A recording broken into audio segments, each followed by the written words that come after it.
Hi everyone, welcome to study word classes. So friends, आज हम लोग हिंदी पैडागोजी के क्वेश्चन डिस्कस करने वाले हैं और ये पेपर 1 एंड पेपर 2 में आपके दोनों हेल्प करेंगे। चाहे आपकी लैंग्वेज फर्स्ट रही हो या फिर लैंग्वेज सेकंड हो, क्योंकि जो ये क्वेश्चन है ये काफ़ी बार रिपीट हुए हैं और ये बहुत ज़्यादा इंपॉर्टेंट क्वेश्चन है। तो इसको लास्ट तक देखिएगा, आपको बहुत अच्छे से समझ में भी आएगा। तो आज के जो क्वेश्चन है वो हम लोग डिस्कस कर लेते हैं। आज का पहला ही क्वेश्चन है कि राष्ट्रीय शिक्षा नीति जो है 2020 के अध्ययन की वकालत करती है। यानी जो राष्ट्रीय शिक्षा नीति 2020 है वो किसके अध्ययन की जो है वकालत करती है, यानी किसको जो है अप्रिशिएट करती है। तो पहला है संस्कृत। तो देखिए, संस्कृत जो है पहले ही दिया है तो ये आपका गलत हो जाएगा, क्योंकि हम मदर टंग से स्टार्ट करते हैं। ठीक है, यानी बच्चे की पहले मदर जो है टंग यानी मातृभाषा उसकी क्या है, फिर उसको जो है हम आधार बनाकर धीरे धीरे बच्चे को हम सेकंड लैंग्वेज को सिखा रहे होते हैं। तो ये गलत हो जाएगा। मदर टंग यानी मातृभाषा, अंग्रेजी राज्य की भाषा, तो ये भी आपका गलत हो जाएगा, क्योंकि जरूरी नहीं कि बच्चा सेकंड लैंग्वेज इंग्लिश ही सीखे। हो सकता है उसकी जो है मातृभाषा ही इंग्लिश हो, अब वो दूसरी लैंग्वेज सीखेगा। तो ये गलत हो जाएगा। सी ऑप्शन भी आपका करेक्ट नहीं होगा। यहाँ पर जो राइट आंसर होगा वो डी ऑप्शन होगा, यानी मातृभाषा, घर की भाषा, शास्त्रीय भाषाएं, आधुनिक जो है भारतीय भाषाएं तथा विदेशी भाषाएं, ये आपका जो है एक सीक्वेंस होगा। राष्ट्रीय शिक्षा नीति जो है वो जो है डी ऑप्शन को अप्रिशिएट करती है। यहाँ पर डी ऑप्शन आपका बिल्कुल करेक्ट हो जाएगा, क्योंकि हम बच्चे की जो लर्निंग है वो उसकी मदर टंग से ही हम स्टार्ट करते हैं। जो भी उसकी मदर टंग रही है उसी के अकॉर्डिंग जो है हम उसकी लर्निंग को बेहतर कर रहे होते हैं। तो यहाँ पर डी ऑप्शन आपका करेक्ट होगा। अगला है क्वेश्चन जिसमें पूछा है, एक बच्ची अपने माता पिता के साथ बिहार से मुंबई आती है तथा वह जो है विद्यालय में हिंदी, संस्कृत तथा अंग्रेजी सीखती है तथा अपने पड़ोस एवं विद्यालय में अपने मित्रों से मराठी भाषा बहुत अच्छे से सीखती है। आप जो है मराठी सीखने को किस रूप में वर्णित करेंगे। यानी जो बच्ची है वो क्या है, अपने माता पिता के साथ बिहार से मुंबई चली गई और वहाँ पर जो है विद्यालय में उसने हिंदी, संस्कृत, अंग्रेजी सीख लिया। और क्या किया उसने, पड़ोसों के साथ यानी जो आस पड़ोस के जो लोग थे विद्यालय में अपने मित्रों के साथ उसने मराठी भाषा सीख ली, क्योंकि उसके जो दोस्त थे वो मराठी बोलते थे और उसके आसपास के जो लोग थे वो भी मराठी बोलते थे। तो जो बच्ची ने सीखा है मराठी लैंग्वेज, इसको आप क्या कहेंगे, अर्जन कहेंगे या फिर अधिगम कहेंगे, क्योंकि सहारा देना तो नहीं होगा। ठीक है, तो यहाँ पर जो राइट आंसर हो जाएगा क्वेश्चन नंबर सेकंड का वो आपका फर्स्ट होगा, क्योंकि उसने अर्जित किया है। अपने फ्रेंड से अगर आप बातचीत कर रहे हो तो धीरे धीरे आपने देखा होगा कि कुछ उसके वर्ड बोलने के तरीके आप में आ जाएंगे। जैसे मान के चलिए आपका कोई फ्रेंड दूसरे स्टेट का है, दूसरी कंट्री का है, या फिर जो है आपके स्टेट का है, लेकिन कभी कभी होता है उसी वर्ड को हम दूसरी तरह से जो है बोलते हैं और सामने वाला दूसरे तरीके से बोल रहा होता है।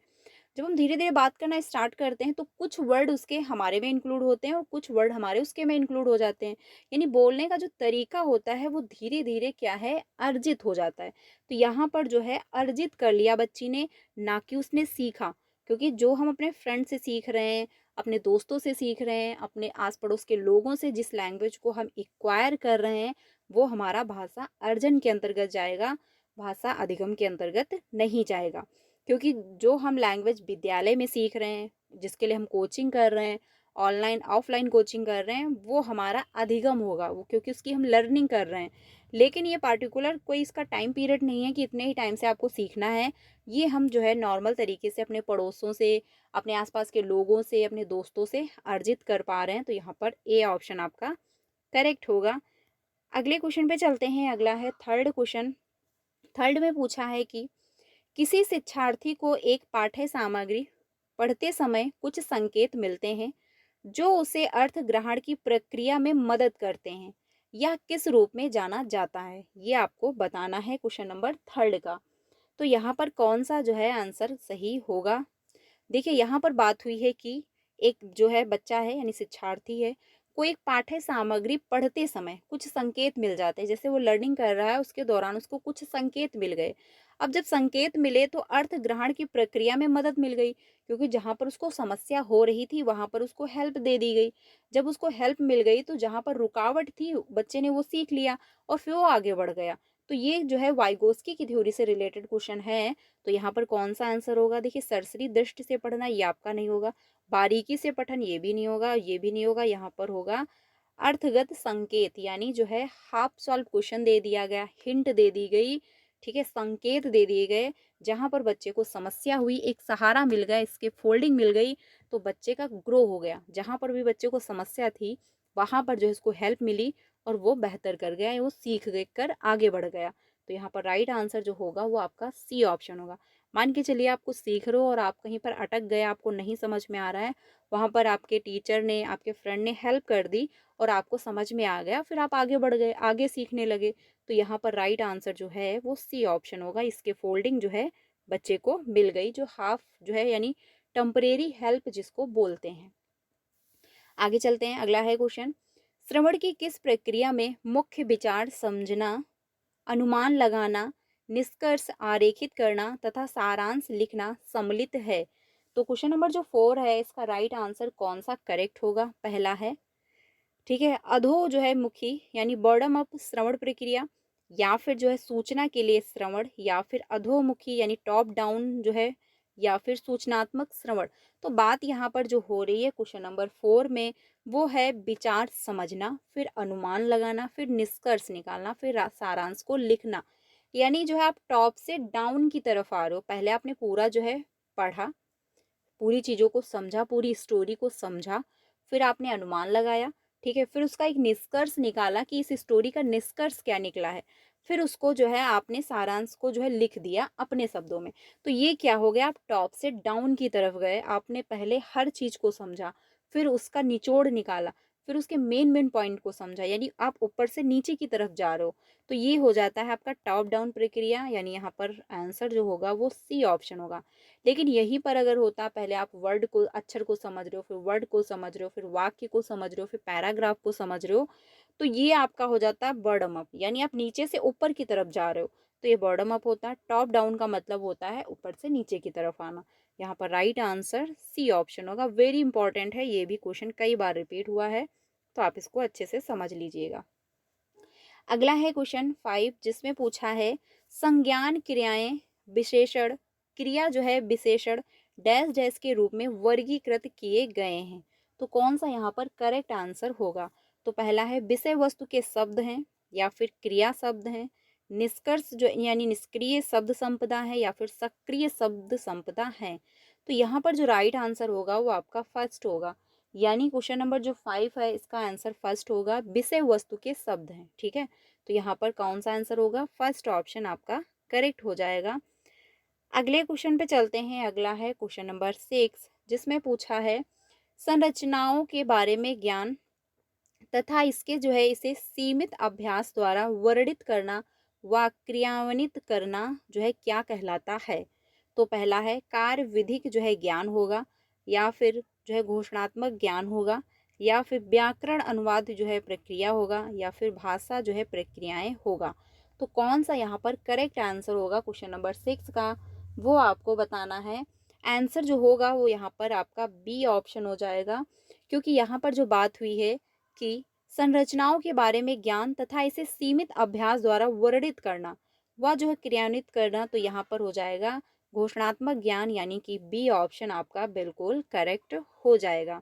व्याकरण अनुवाद विधि होता है कि आप सेकंड लैंग्वेज को सीख रहे हो अपनी मदर टंग का प्रयोग करके, तो ये यहाँ पर नहीं है। यहाँ पर आंसर जो होगा वो बी ऑप्शन करेक्ट होगा। अगले क्वेश्चन पे चलते हैं। अगला है क्वेश्चन नंबर 7, जिसमें पूछा है कि प्राकृतिक जो है प्राकृतिक भाषा में संदर्भ से पठन सामग्री का स्रोत डैश डैश है। तो बनावटी पठन सामग्री होगा, या फिर जो है साहित्यिक कार्य हो जाएगा, या फिर पाठ्य पुस्तक के लेखकों द्वारा विकसित जो है पठन सामग्री होगा, या फिर प्रमाणित पठन सामग्री होगा। तो कौन सा राइट आंसर होगा क्वेश्चन नंबर 7 का? यहाँ पर जो आंसर होगा वो डी ऑप्शन होगा, यानी प्रमाणित पाठ्य जो है सामग्री होगा, क्योंकि प्राकृतिक भाषा में संदर्भ से जो है पढ़ाना अगर है आपको, तो प्रमाणित जो है सामग्री का आप प्रयोग करोगे, क्योंकि मीनिंगफुल लर्निंग तभी हो पाएगी जब आप प्रमाणित यानी ठोस सबूतों को जो है प्रयोग करते हुए जो चीज़ आप पढ़ा रहे हो एक प्रमाणित हो, एक सत्यता पर आधारित हो। ये नहीं कि बच्चों को आप कुछ भी पढ़ा रहे हो जिसका कोई जो है प्रमाण नहीं है, जिसका कोई जो है मतलब ये नहीं है कि हाँ कुछ ये सही भी है, जिसका कोई मतलब नहीं है, तो ये लर्निंग आपकी बेटर नहीं है। आप बच्चों को मीनिंगफुल लर्निंग कराओगे, अर्थपूर्ण जो है अधिगम कराओगे, साथ ही जो है प्रमाणित भी होनी चाहिए, सत्यता पर आधारित हो। ठीक है, तो यहाँ पर आंसर जो होगा वो डी ऑप्शन आपका करेक्ट हो जाएगा क्वेश्चन नंबर 7 का। अगले क्वेश्चन पे चलते हैं। अगला है क्वेश्चन नंबर 8, जिसमें पूछा है निम्नलिखित में से कौन सा भाषा आकलन के बारे में सही है, यानी आपको बताना है लैंग्वेज असेसमेंट के बारे में कौन सा सही है। तो पहला है शिक्षार्थियों की उपलब्धि, या फिर शिक्षार्थियों के व्याकरणिक जो है ज्ञान का जो है आकलन करना, या फिर शिक्षार्थियों की भाषाई निपुणता का आकलन करना, या फिर यह पता करना कि शिक्षार्थियों ने जो है क्या नहीं जो है शिक्षार्थियों को क्या नहीं आता है। तो यहाँ पर कौन सा राइट आंसर होगा? तो यहाँ पर जो राइट आंसर होगा के बारे में सही है, तो आंसर होगा सी ऑप्शन, क्योंकि शिक्षार्थियों की भाषाई निपुणता का आकलन करोगे आप कि बच्चे ने जो है कितना सीख लिया है, उस बच्चा जो है कितना निपुण हो चुका है, कितना उसको आ चुका है, कहाँ पर उसको दिक्कत हुई है, कहाँ पर वो कंफ्यूज हो रहा है। तो ये सब जो चीज़ें हैं वो आप पता लगाओगे असिस्मेंट के माध्यम से।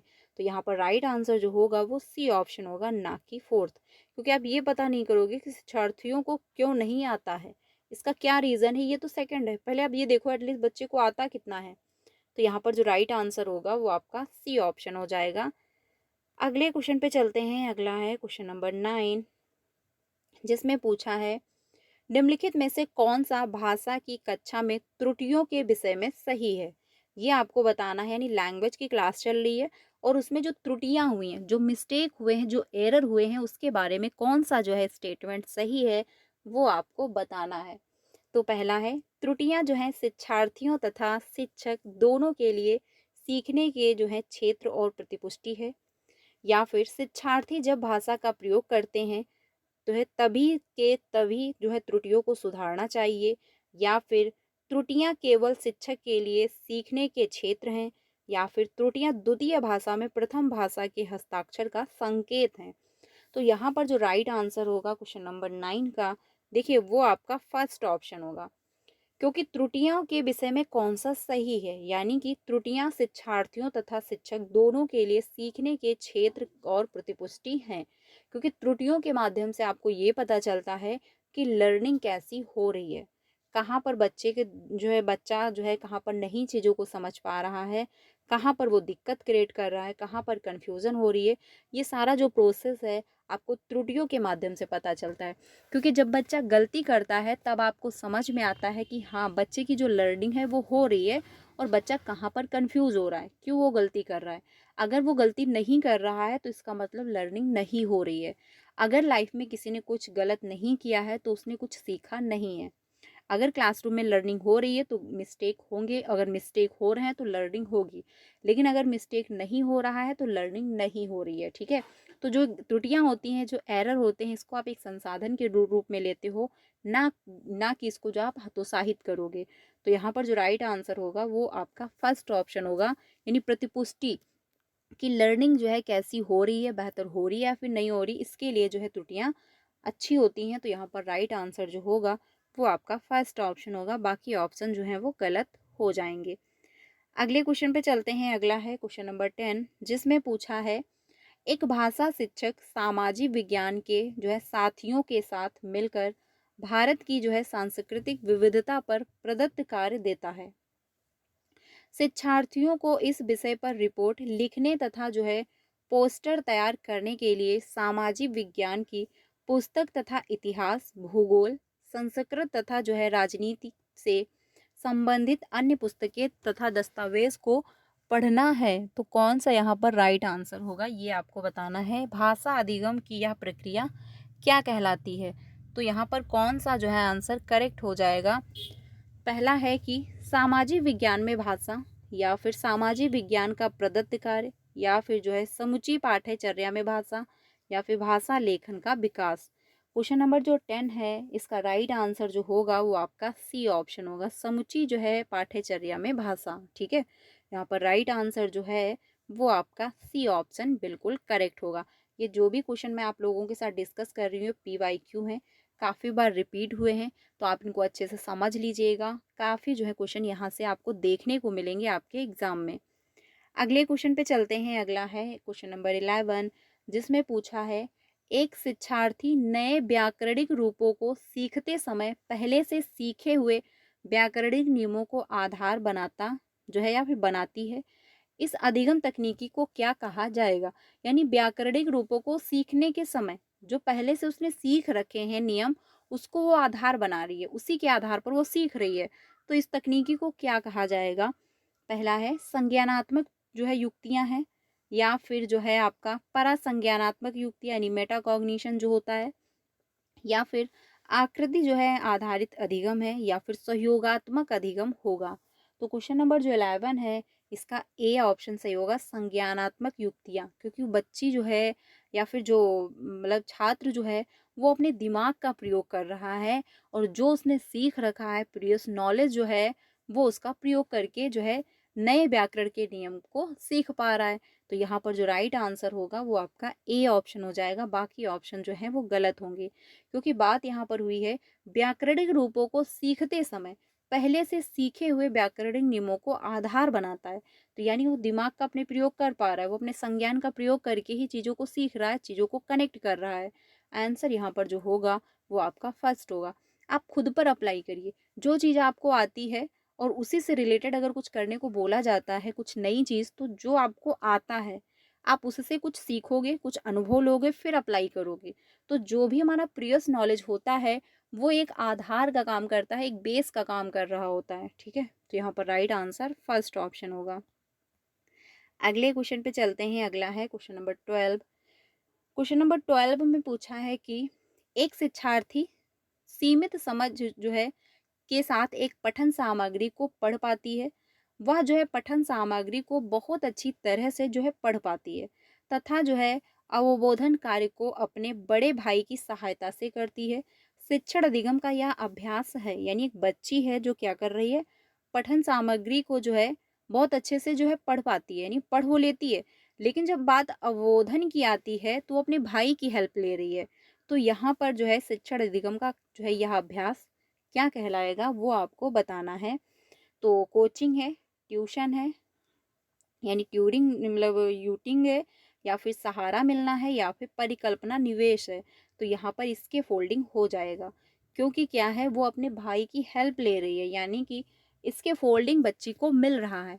जहाँ पर उसको दिक्कत आ रही है वो अपने भाई की मदद लेकर के वो सीख रही है, यानी उसको पढ़ने में तो प्रॉब्लम नहीं थी, बट अवबोधन में समस्या थी, तो वो उसके भाई ने उसकी हेल्प कर दी। तो ये क्या हो गया, इसके फोल्डिंग हो गया। आंसर यहाँ पर हो जाएगा C option according to Vygotsky.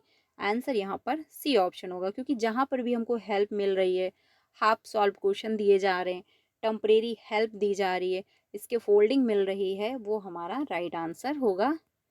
अगले क्वेश्चन पे चलते हैं। अगला है 13, जिसमें पूछा है वह कार्य जो शिक्षार्थियों को शब्दों की आकृतियों से जो है जुड़ने, अर्थ निकालने तथा प्रयोग करने में सहायता करता है। तो पहला है व्याकरण सीखने में संप्रेषणात्मक कार्य, या फिर अर्थ ग्रहण करने के लिए भाषा सीखने का कार्य, या फिर व्याकरण सीखने के लिए संरचनात्मक कार्य, या फिर कार्य विधिक व्याकरण सीखना। कौन सा यहाँ पर राइट आंसर होगा। तो 13 का जो राइट आंसर होगा वो ए ऑप्शन होगा, कि व्याकरण सीखने में संप्रेषणात्मक कार्य। ठीक है, यानी संप्रेषणात्मक कार्य का मतलब होता है कम्युनिकेशन, यानी आप डिस्कस कर रहे हो, आप आपस में जो है डिबेट कर रहे हो, आप जो है डिस्कस कर रहे हो, संवाद कर रहे हो। तो यहाँ पर राइट आंसर ए ऑप्शन होगा, कि शब्दों की आकृतियों से जुड़ने, अर्थ निकालने तथा प्रयोग करने में सहायता कर पा रहा है, तो संप्रेषणात्मक कार्य हो जाएगा। आंसर यहाँ पर ए ऑप्शन होगा, बाकी ऑप्शन जो है वो गलत होंगे। अगले क्वेश्चन पे चलते हैं। अगला है क्वेश्चन 14, थोड़ा सा लॉन्ग है। इसमें पूछा है निम्नलिखित में से कौन सी व्याकरण सीखने में सचेतना में वृद्धि करने वाली रणनीति है। पहला है व्याकरणिक इकाइयों को नियम की तरह प्रस्तुत करना और पृथक रूप से प्रयोग करने के लिए बार बार अभ्यास करना। तो बार बार आप अभ्यास नहीं कराओगे कि मल्टीपल बच्चा अभ्यास ही करते करते वो रट ले। व्याकरण भाषा को संदर्भ में प्रस्तुत करना, शिक्षार्थियों के संज्ञान में जो है लाना व प्रयोग करने के लिए योग्य बनाना तथा बाद में उनका ध्यान जो है इनके नियमों की ओर दिलाना, ये होगा। या फिर है व्याकरण पुस्तक अथवा अभ्यास पुस्तक से व्याकरण के नियमों को प्रस्तुत करना तथा शिक्षार्थियों को या हल करने के लिए अभ्यास कार्य देना। तो आप होमवर्क दे रहे हो कि आप रट करके ले आओ, ये नहीं होगा। यहाँ पर डी भी नहीं होगा, यहाँ पर बी ऑप्शन आपका करेक्ट होगा, क्योंकि यहाँ पर आप चीज़ों को समझा रहे हो, चीज़ों को बच्चों को रटवा नहीं रहे हो, यहाँ पर चीज़ें समझाई जा रही हैं। साथ में जो है नियमों को जो है याद दिलाना भी, यानी ध्यान जो है इसके लिए नियमों की ओर दिलाना, यानी क्या इसके नियम है, बच्चा समझ रहा है उनको, जो है प्रैक्टिस कर रहा है। तो यहाँ पर राइट आंसर जो होगा वो बी ऑप्शन होगा। अगले क्वेश्चन पे चलते हैं, यानी बच्चों को हमको रटवाना नहीं है, भरना नहीं है उनके अंतर्गत।